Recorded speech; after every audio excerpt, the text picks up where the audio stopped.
Hey everyone, this is Kandace and Sher with Processing Trauma Out Loud. For the last 2 weeks, we both shared about an experience that we had at a group retreat that we went on. And I shared about an experience I had of getting triggered and then having the repair within the group. And then last week, you shared about an experience of being triggered and just the healing that you got to experience because you brought that to the group. And you just asked me a few minutes ago, you said, because I kind of had this idea of what we would do this week about integrating IFS. And you said, well, do you have a sense of where we're going? And I'm like, yeah, of course, always, right? And I'm like, you just start and then you know where to go. Mhm. But I do have this desire to, and you've been doing IFS longer than I have, and you've worked specifically with an IFS coach for many years. But Cher, I'm curious, like after those 2 episodes of our group experiences, I want to ask you what is the difference of understanding parts work, specifically IFS, make in the context that I'm going to say of really keeping relationships healthy and safe? Yeah. For me, IFS has brought so much self-awareness. So I think that's where it begins, right? Like we show up the best in group. I don't know if I like the word the best. When we're aware of what we're bringing in, am I showing up today feeling like I'm in self, or do I have a protector who's feeling like I'm guarding, or do I have an exile who is just like feeling very fearful or very anxious. So as I have awareness of how I'm showing up in the group and just knowing those different dynamics, like I know what my exiles look like. I know who my protectors are and how they feel and how they show up. And I also know what it feels when I'm showing up in self. So I think that is such an important thing of what do I bring when I am getting together with other people? Then to have the awareness that they all have their parts too. So, I remember before we went on our retreat, Candace, and I thought to myself, we are four women meeting together, but we are a compilation of probably 100 different parts. Right. So who's showing up with who at any particular time? And I think just having that awareness alone really matters, because if I'm with you, for example, and I see your FU part step forward, I know that's not you in self. I know that something has happened. I know somewhat what she looks like on your face. When she shows up, I'm not 100%, but I do see her a lot, and I a lot of times I'm able to just move in and say, "Hey, what's going on? Like I feel like you're dysregulated or you're struggling." Or so I forgot what your question is. What difference does it make to have this knowledge in our relationships? Well, and I want to say to maintain that safety, that we're not um going so if we look at attachment styles right now, right? That we're not either anxious and clinging or we're not avoiding, right? And so the only way that we heal those woundings and feel safe within a group, to me, is in the context understanding parts, right? So Yeah. I have my FU part is a very avoidant part, Mm. right? Avoidant meaning she will push away, and she will isolate. She will take care of things on her own. Yes, and it's interesting. When I started this journey many years ago, I had a group that I left. Okay, so sometimes I'll have clients that really have a lot of group anxiety, Yeah. and I share with them like, hey, I am not judging you for that. I want to tell you I actually did leave a group. Yeah. Yeah. So no judgment here. Now, I didn't understand parts when I left that group. It Mhm. was early on, and something happened in the first meeting. Okay. And I did not feel safe. My fuck you part drove the bus right out of that group, and I never went back. And so understanding that now, right, has made a huge difference. And I remember when we started our small group, we all came to the table and said, we outed ourselves as what, how do you know when you might need to come after me? And I said, oh, I just won't show back up, you know. Yeah. And I want to just say I am so proud of that girl who kept showing back up even when she would get hurt or even when she would get triggered.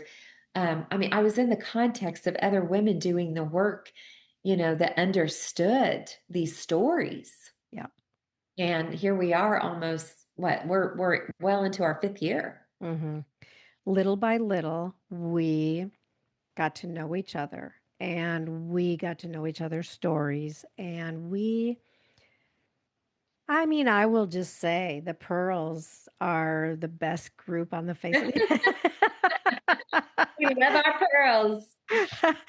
I mean, we are. Every group, like we are unique. We have our dynamic that is just beautiful. But we are committed to going after each other and we have deep desire to see one another well and to be seen. Like I will just say, I show up every Wednesday. I want to be seen. I want to be known. I want to see and know. And it's a gift. And but we are unique, but I will say it is not unique. This is the need and the capability for every human out there. I do believe it takes work to find your people and to find your tribe, but Well, I know we've all been in these conversations within our group at times of how do we just help other women to find these groups,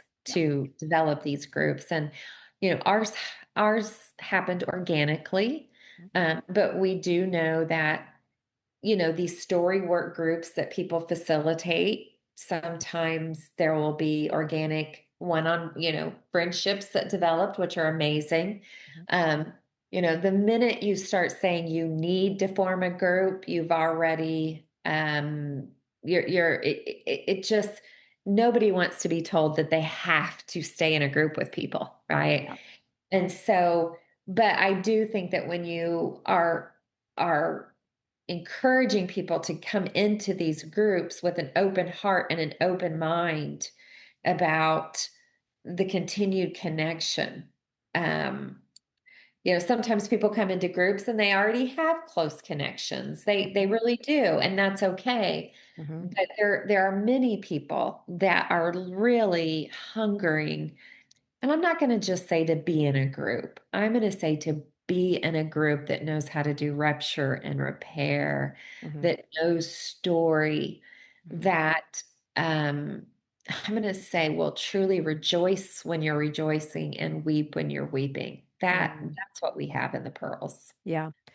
And I will just also add, you and I both are in another group as well with the Wow Sisters, and that is a group of 10 of us, and it's very different from the Pearls, but beautiful. I mean, just the dynamic there is also stunning in the ways that we are getting to know each other, getting to know stories, and offering care to one another that is just exquisite. Yeah, and we do know each person's story enough for this. I thought, so I'm going to just say when I think of that group, it's the herd. It's this tribe of elephants that surround and protect. And so oftentimes someone will pop up, and it's just amazing to see, with 10 of us, you're going to get responses, and all of a sudden you're like, I'm so not alone in this, right? And there's just such good eyes, and we all have different gifts and talents, and we're all different enneagrams, and we have different parts, but it just makes up this tapestry of just this beautiful art piece. Yeah. Yeah.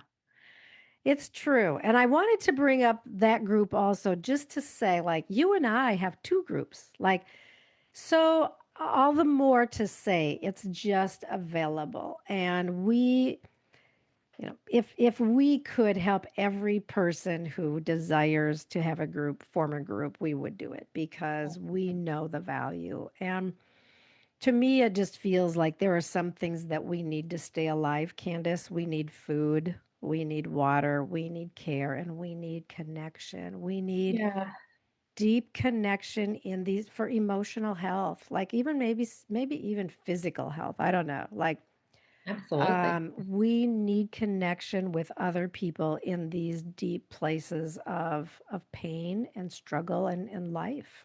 Mhm. Yeah, so I want to circle back around to in these groups, and I want to say this really quick. If you're listening and you really don't feel this need for a group, wonderful. We're not saying everybody needs this. Right. We are saying everybody needs authentic connection, Yeah. whatever that looks like for you. Yeah. But when it comes to these group dynamics, understanding internal family systems, go back and listen to Lori Proctor's interviews that we did with her on understanding the basics of internal family systems. But in these groups where we all understand this, what that does, and at least my experience, there's always beautiful, compassionate curiosity. Yeah. The nature of internal family systems is led by kindness and curiosity. Yeah. The opposite of that is assumption and judgment, or assumption and criticalness, Yeah.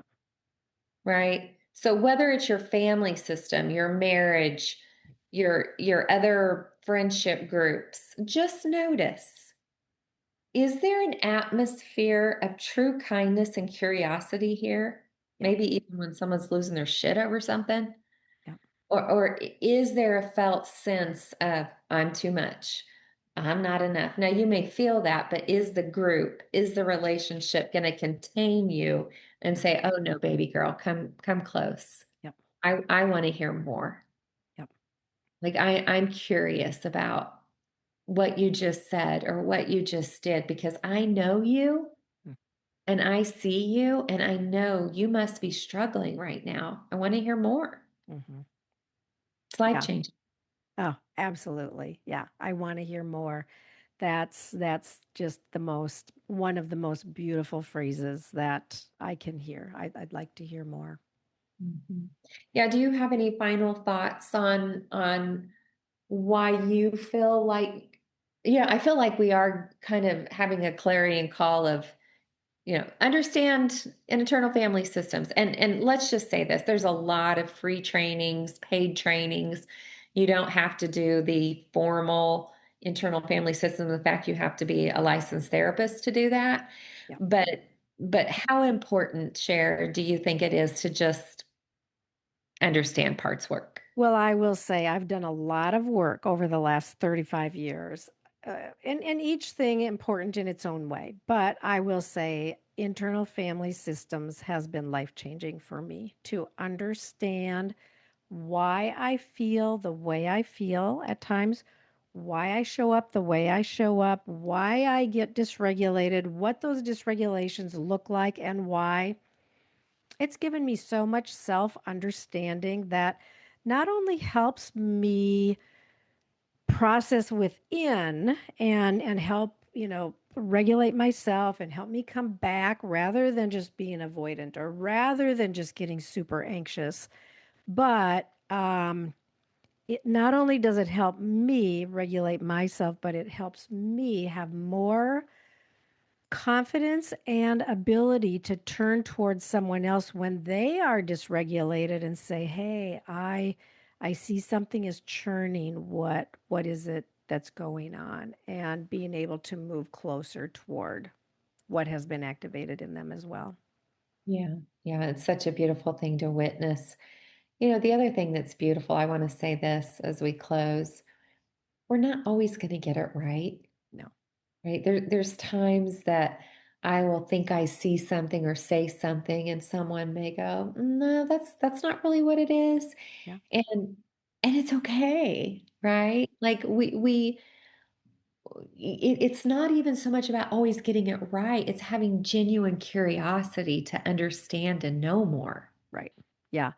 Being able to show up. I think that's what this understanding does. It enables us to show up in a way that's very different than making a judgment and then having to self-protect or conquer, or heal somebody else or whatever. Like it enables us to show up in ways that are just unique and kind. Like you said, curious and kind and loving.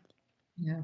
I remember, well, I have several things that I could share about this, but I will just say, sometimes your own part is well, a lot of times your own part is telling you a story that's not true.